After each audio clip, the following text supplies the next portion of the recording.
Darren here, another week, another year, this time 1982. And more pop music, no apologies, no weasel words, I was 10 years old, and this choice totally reflects that. But as ever, a few releases from the same year that I considered along the way.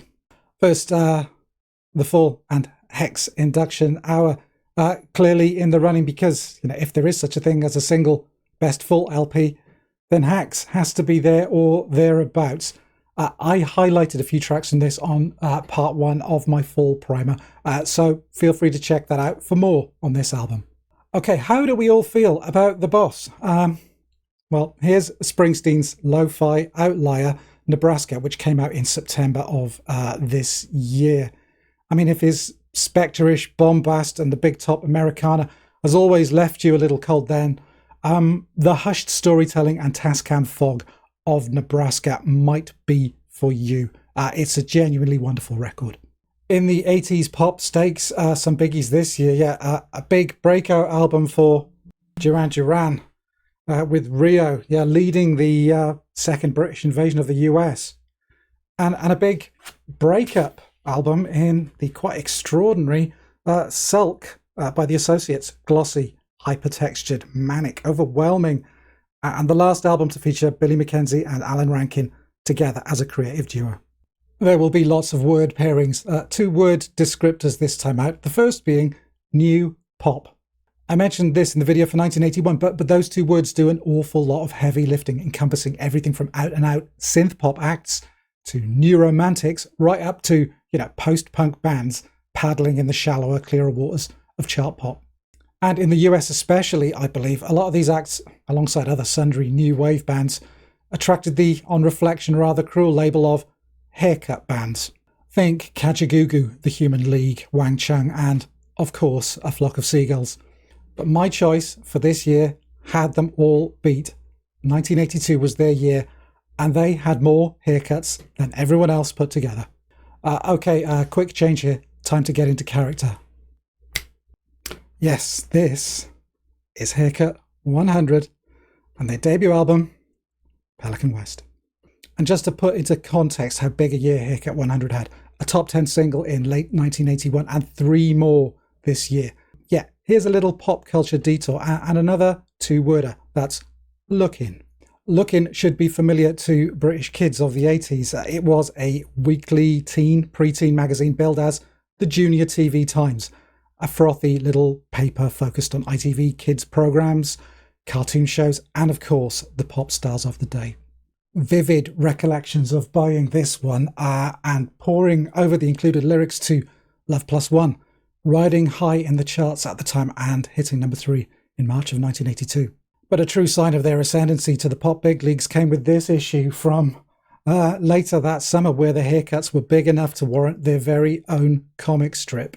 But musically, what were they all about? Well, let's deal with a problematic element first, and that's jazz funk.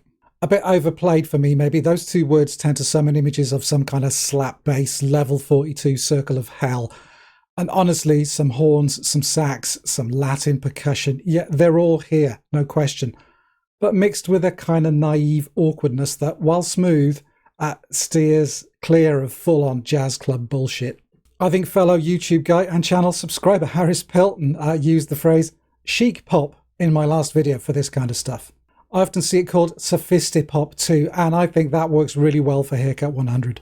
I hear them hewing close to that Spandau Ballet chant #1 sound, or maybe even a little of the blue-eyed soul of Paul Weller's Style Council, who got together a little later in this year. And if we're talking chic pop, then right there in Nick Haywood's clipped chukka-chukka rhythm guitar, you hear an even more obvious debt to the chic maestro himself, Nile Rodgers, his signature playing style and sound. It's there, loud and clear. But the other elephant in the room with this band, with this album, is another two-worder, and that's Orange Juice.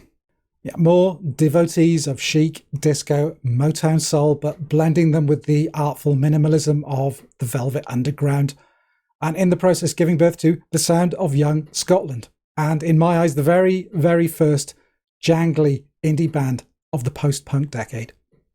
Haircut 100 were the teeny bopper Orange Juice, without question. and had Orange Juice's Rip It Up single come out at the same time as the album of the same name in November of 1982, then I'd probably be sat here talking to you about Orange Juice right now. So Pelican West then, the 3 big singles are included. That's Favourite Shirts, Boy Meets Girl, Love Plus One, which I think did also graze the US charts, and from April 1982, Fantastic Day.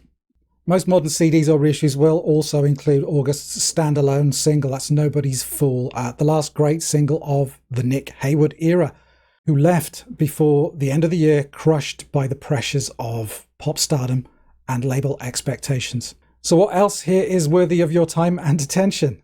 Lemon Fire Brigade starts wistful and ends up stumbling into a fog of cocktail hour tropicalia.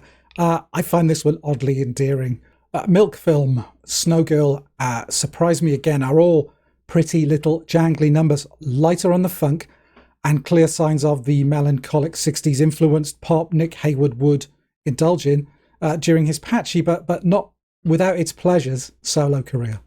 King Size, Baked Beans, Love's Got Me in Triangles, they all repeat the funky pop of the singles with varying degrees of success. Yes, it's another good, not great one this year, just like 81's choice, but awash with enough moments that I feel duty-bound to honour it on behalf of childhood me. There are honestly songs on here that squint your eyes, tilt your head, you could mistake them for Orange Juice numbers. Not as poor second-rate copies either. Surprise Me Again in particular is just lovely. The band had a short run. 1982 was all they ever had really. So very easy to overlook them as one-hit wonders. All bread, no filling. But that's unfair, I think. They hit for a reason. The right sounds, the right look, the right time, the right place. They are 1982. And that's why they're my pick. Okay, there we go. Pushing through this pop section. Yeah, stick with me. What do you think about Haircut 100? Were they just the kind of jokey one-hit wonders? Or was there something there? I don't know. They certainly connected with people and they connected with me at the time. What do you think? As ever, thanks for getting through this with me and for watching this far into the video. If you've enjoyed the video, if you've enjoyed what you've seen, why not give it a like? You can subscribe as well if you haven't already done so. But that's it for this week for 1982. I hope to see you again very soon. So take care and bye for now.